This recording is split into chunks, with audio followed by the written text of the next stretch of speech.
चला जो जानने वाले नहीं है दीन के, वो अल्लाह से नहीं डरते। इसलिए कि जब आपको पता ही नहीं होगा हराम क्या है हलाल क्या है, तो आप हराम को छोड़ोगे कैसे, हलाल को अपनाओगे कैसे?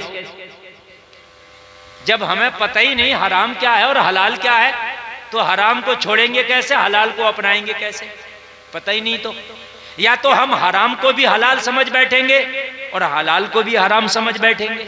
चूंकि पता नहीं तो हम नहीं डरेंगे अल्लाह से। अल्लाह से वो डरेगा जो जानने वाला होगा, और जो दीन को जितना ज्यादा जानेगा अल्लाह से उतना ही ज्यादा डरेगा। दीन को जितना ज्यादा जानेगा अल्लाह से उतना ही ज्यादा डरेगा। और करें बाप, अब मैं सुनाने लगा हूं, आप सुने।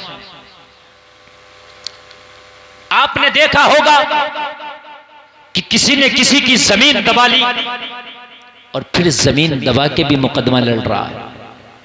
यानी ये नहीं कहता कि मैंने हाँ जमीन दबाई है मैं गलती पर हूं, उस पर भी मुकदमा लड़ रहा, नहीं मैं सही हूं। ये जिहालत। अगर शायद ये मालूम होता कि हक मारने का मतलब क्या होता है, अगर 1000 साल तक सजदे करूं और मैदान महशर में उठाया जाऊं तो ये 1000 साल के सजदे भी जन्नत नहीं दिला सकते जब तक कि जिसका हक मारा है उसका हक अदा ना कर दिया जाए। तुम्हारा यार मैक नहीं मजा दे रहा। वो 1000 साल के सजदे बेकार है मेरे अजीज, अगर तुमने किसी का हक मारा है और उसका हक अदा जब तक ना कर दें आप, वो 1000 साल के सजदे बेकार है। हम कहते हैं कि यार हम तो बहुत अल्लाह से डरते हैं। बहुत से लोग कहते हैं कि यार इन मौलवियों से ज्यादा तो हम ही डरते हैं, यार इन हाफिजों पढ़े लिखों से ज्यादा तो हम जाहिल ही बेहतर हैं। ये जुमले आवाम में बोले जाते हैं। खुदारा खुदारा तुम कैसे बेहतर हो, तुम्हें तो ये भी नहीं पता कि हराम क्या है हलाल क्या है। जब तुम्हें हराम और हलाल का नहीं पता तो तुम अल्लाह से ज्यादा कैसे डर सकते हो? अल्लाह से वही डरेगा जिसे हराम का भी पता होगा हलाल का भी पता। जमीन मार ली और जमीन मारने के बाद में फिर भी मुकदमा लड़ रहा है।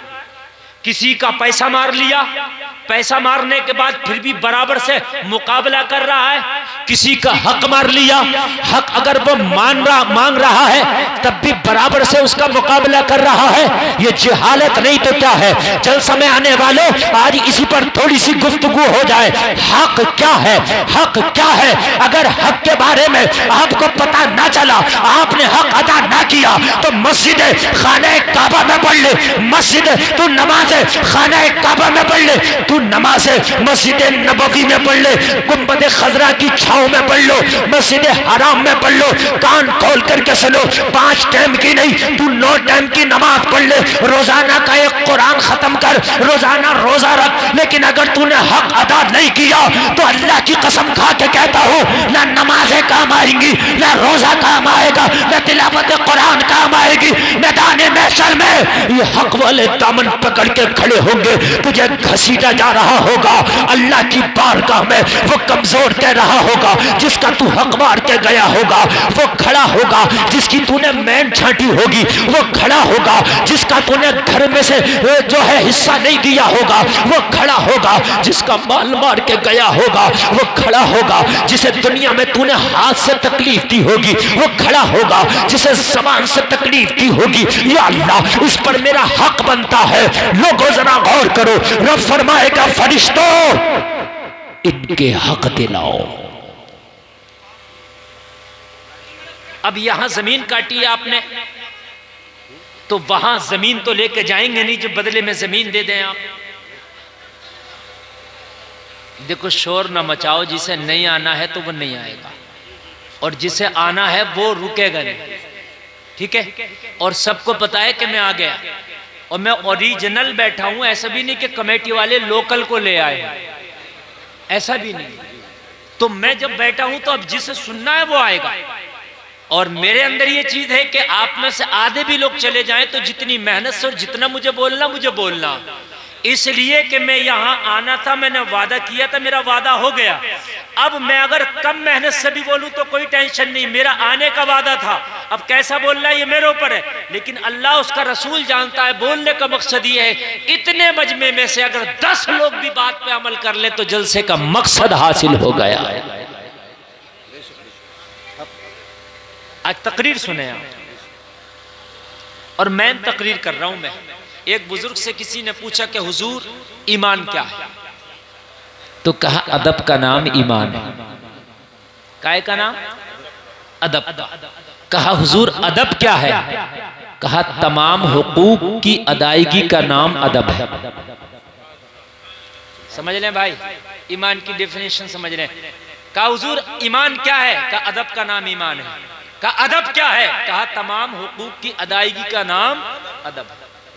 आज तकरीर का मौजू बड़ा बेहतर पकड़ लिया मैंने, यकीन करना। हाँ, अब जो मैं बोलना चाहता हूँ इसके ज़िम्न में बहुत सी बातें बोलूँगा। हमारे मिंबर पे आप माशाल्लाह देख रहे हैं, तलबाए कराम, उलमाए कराम तशरीफ रखते हैं। हमारे जामा मस्जिद के इमाम साहब क़िबला हज़रत अल्लामा मौलाना मोहम्मद अहमद साहब क़िबला तशरीफ रखते हैं। ये दीगर मेरे दाएं बाजू की तरफ बाएं बाजू की जानिब बैठे, ये सब काबिल कदर है, काबिल तकरीम है। इन सबको मेरी तकरीर सुनने की जरूरत नहीं है, लेकिन इनका यहाँ बैठना बाईस बरकत है और इनको बैठने का भी सवाब मिले। मौजू जो मैं लेकर चल रहा हूँ ना, अल्लाह करे कि मुझे याद रहे। अब उधर से शोर मचेगा, इधर से शोर मचेगा, मैं भूल जाऊंगा, क्योंकि तकरीर आज तक मुझसे रटी हुई नहीं हुई। मैं जितनी तकरीरें करता हूँ वो तकरीर मजमे से चिपक के करता हूँ, मजमा मेरी तरफ मुतवज्जे रहता है और मौजू के हवाले से और उसके ताल्लुक से मैटर जहन में आता रहता है, बातें आती रहती है और मैं बोलता रहता हूँ। समझ रहे हैं? हाँ, अब तवज्जो फरमाएं, अब बिल्कुल मोहब्बत से सुनिएगा, और अगर कोई नहीं सुनेगा तो यकीनन अपना बहुत नुकसान करेगा। एक जुमला मोटा सा मैंने आपको बोल दिया अभी कि आप 9 टाइम की नमाजें पढ़ लो, रोज मस्जिद हरम में नमाज पढ़ो, मदीने शरीफ में नमाज पढ़ो, रोज रोजा रखो पूरे दिन में और पूरी रात में कुरान रोजाना खत्म करो। कितना नेकी का काम है। हक मार के गए हो जन्नत नहीं मिलेगी। अगर कोई पूरी दुनिया का मुफ्ती कह दे तो भाई साहब जो चाहो मुझे सजा दे दो, अगर हक मार के गए हो तो जन्नत नहीं मिलेगी। ये 9 टाइम की नमाज है। तुम कहोगे मौलाना फिर कहाँ जाएंगी? ये काबे का हज कहाँ जाएगा? और फिर ये कुरान की तिलावत कहाँ जाएगी? ये रोजे कहाँ जाएंगे? क़याम कहाँ जाएंगे? ये सदक़े कहाँ जाएंगे? ये अल्लाह अल्लाह कहाँ जाएगी? तो वो भी सुनो, ये कहाँ जाएगा? ये सुनो कहाँ जाएगा? मैदाने महशर होगा, ये हक वाले दामन पकड़ के खड़े होंगे। मौला हमारा हक नहीं दिया था इसने, मौला हम कमजोर थे, ये दबंग था, या अल्लाह इसके पैसे में भी ताकत थी, इसकी बात में भी ताकत थी दुनिया में। जब बात पंचों में आई थी तब भी इसी किसी कही गई, जब बात केस कोर्ट कचहरी की आई तब भी यही जीत गया था। हम तो कमजोर थे, लेकिन मेरा मौला तू तो कमजोर नहीं है ना। ए मेरे रब तू तो कमजोर नहीं है ना। तू तो अलैहिस्सलाहु बिअहकमिल हाकिमीन है।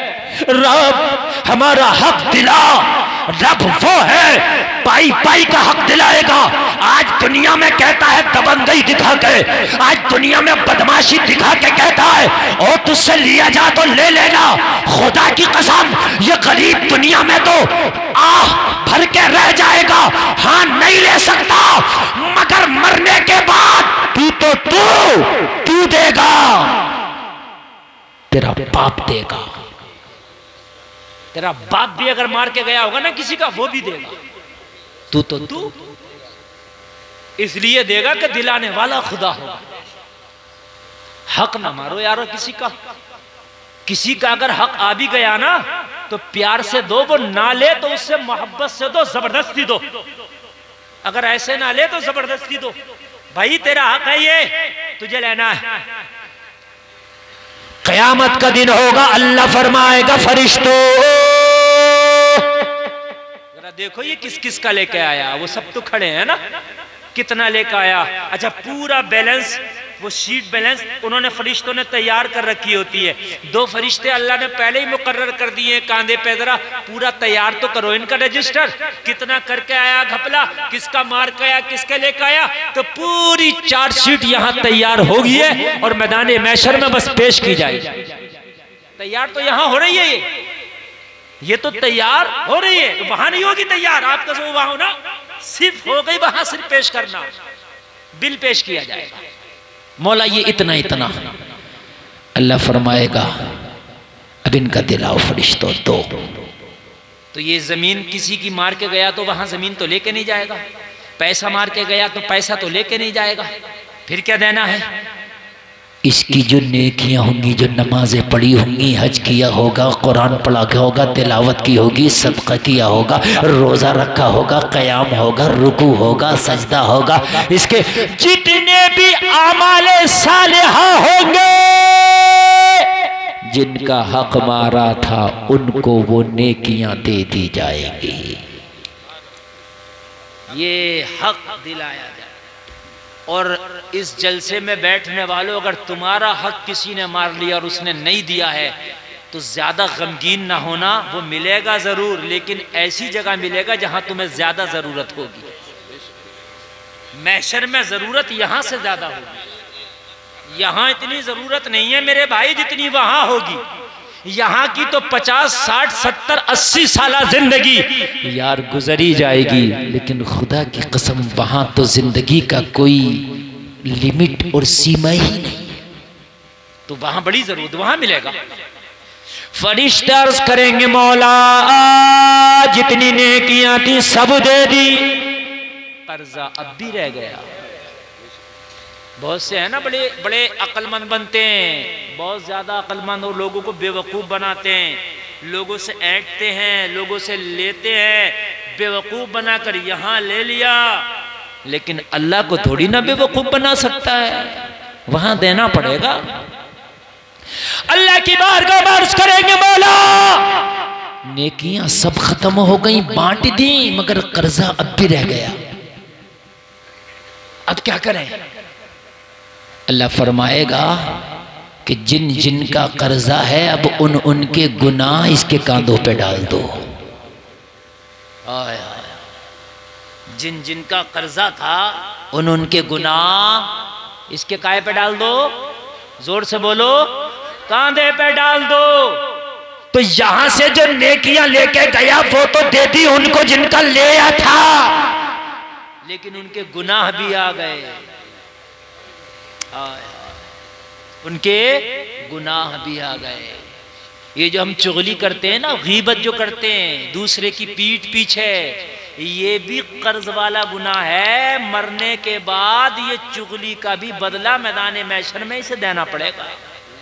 ये भी बड़ा खतरनाक मसला मेरे भाइयों, और गुनाहे कबीरा है चुगली। इसे हम हल्का समझते हैं, हल्का नहीं। नबी फरमाते मरे हुए भाई के गोश्त खाने की तरह है चुगली करना। और चुगली करने वाला कितने भी सजदे कर ले, तौबा कर ले, गिड़गिड़ा ले, चुगली का गुनाह माफ नहीं होगा तब तक कि उससे माफ ना करा ले जिसकी चुगली की है। अब किस किस की चुगली की है याद भी नहीं होगा, तो क्यों ना कि हम चुगली करना ही छोड़ दें। अरे मेरे भाइयों याद भी नहीं होगा ना हमें, तो क्यों नहीं कि हम चुगली करना ही छोड़ दें। बात है कि नहीं? मेरी बात समझ में आ रही है कि नहीं आ रही है? बड़ा गुनाह है, गुनाह है कबीरा है चुगली, छोटा गुनाह नहीं है। और ये हुकूकुल इबाद है, दूसरे का हक है। जिसको बुरा कह रहे हो ये उसका हक है। अब मैदान महशर में वो तुमसे राजी होगा तो तुम्हारी नेकियां ले लेगा। बड़ा सख्त मसला है चुगली का। हुकूक को समझो। कहते हैं हम भाई इन पढ़े लिखे से तो हम ही अच्छे। तुम अच्छे कहां से हो? तुम्हें कैसे पता कि तुम अच्छे हो? सर्दी में इस्तंजा कैसे होगा तुम्हें नहीं पता, गर्मी में इस्तंजा कैसे होगा तुम्हें नहीं पता, तुम्हें सिर्फ पाकी नापाकी का नहीं पता, तुम कहते हो हम अच्छे हैं। कैसे अच्छे हैं? अगर तुम्हें पाकी नापाकी का नहीं पता तो तुम नापाक रहोगे, पाक भी नहीं हो सकते, अच्छे कैसे हो? खाली जबान से तो यजीद भी कहता था हम अच्छे हैं, फिरौन भी कहता था हम अच्छे हैं, शद्दाद भी कहता था हम अच्छे हैं, मगर अच्छे वो हैं जिसे अल्लाह कहता है कि ये अच्छे हैं। अच्छे वो हैं जिसे अल्लाह कहता है। बात समझ रहे हैं आप? आपने सुना होगा, मैं वाकया नहीं सुनाऊंगा मगर इशारा करूंगा। कारी साहब तवज्जो फरमाएं, आप लोग मुकम्मल तवज्जो करें आज, क्योंकि मेरा मौजू खुशक है ये, और खुशक मौजू में जो है ना बड़ा दिल वाला ही बंदा रुकता, कलेजा वाला ही रुकता है। हमें तर जो मौजू होता है ना जरा, तो उसमें नमक मिर्च वाला जो होता है ना, तो वो आदमी खाली मुली भी बैठा रहता है। लेकिन ऐसे मौजू में ना शैतान नहीं रुकने देता। शैतान को पता होता है इसने रुक लिया तो इसकी तो यार आखिरत बन जाएगी, ये मौलवी तो इसको यार आखिरत संवारने में लग गया, चलो उठा के लेके चलो। किसी को सर्दी के बहाने से, किसी को इस्तंजा के बहाने से, किसी को किसी बहाने से, मगर आज लाहौल पढ़ देना और अपने दिल से कह देना आज नहीं जाऊंगा। रूह की ग़िज़ा तो आज के जलसे में मिली है, आज नहीं जाना। गौसे आदम के अब्बू ने जो सेब बहता हुआ खाया था, क्या वो बेवकूफ थे जो 12 साल तक बाग रखाया था बदले में?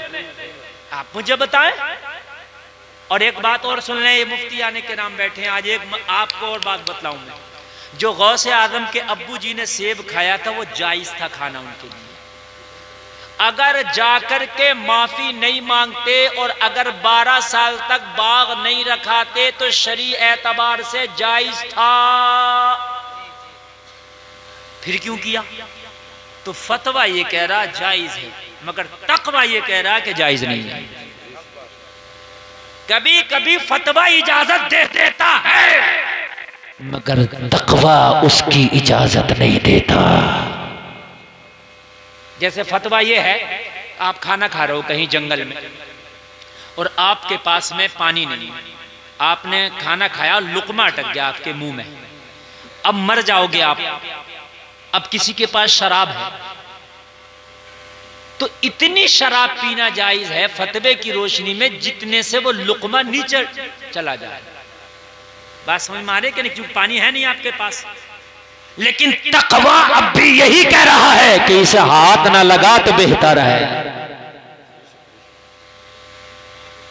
चूंकि वो सेब मिल्कियत से खारिज हो चुका था। मेरा साबुन है, मैंने लगाया, घिसते घिसते उसकी किरच रह गई, फिर क्या करते हैं उसको फेंक देते हैं, तो वो मिल्कियत से हमने खारिज कर दिया। अब अगर किसी ने उठा के उस किरच को इस्तेमाल कर लिया तो उसके लिए जायज है, वो मिल्कियत से खारिज कर दिया था हमने। मैंने चना लाया, चना फटका, अब उस फटकन में छिलकों में 2-4 चना का चला गया, चला ही जाता। अब वो मैंने छिलके बाहर फेंक दिए, किसी ने बीन के वो चना खा लिया, जायज है, इसलिए कि मैंने मिल्कियत से छिलकों के साथ खारिज कर दिया था। बात समझ में आ रही है? मैंने आपसे भूसा खरीदा, लेकिन कोई ऐसा भूसा नहीं जिसमें कि थोड़ा बहुत गेहूं ना हो। मैंने रकम दी है भूसा की, गेहूं की नहीं दी, लेकिन जो गेहूं है वो जायज है, इसलिए कि उसने, मालिक ने उस गेहूं को पहले ही मिल्कियत से खारिज कर दिया था। उसे पता है भूसे में जो भी है वो भूसा के साथ है। जो बाग से सेब गिर के आया था, वो बाग के जो दरख्त थे उसकी शाखें दरिया में थी। उन्हें पता था जो गिरेगा दरिया में वो मेरा है ही नहीं, चला ही जाएगा। उन्हें ना अब मिलना ना फिर मिलना। यार एक बात बताओ, दरिया में सेब गिरा, सुबह को उठ के देखेंगे तो वहीं रुका रहेगा? वो तो यार 10 किलोमीटर आगे पहुंचा होगा, तो वो तो उनको मिलना नहीं है। हाँ, जो उस जमीन पे गिर गया बाग की, वो उनका है, वो वहीं रहेगा। बात समझ में आ गई? लेकिन ये तकवा है, नहीं नहीं मैंने सेब खा लिया है, माफी करा के मानूंगा। वो जलसा में आने वालों, एक हम है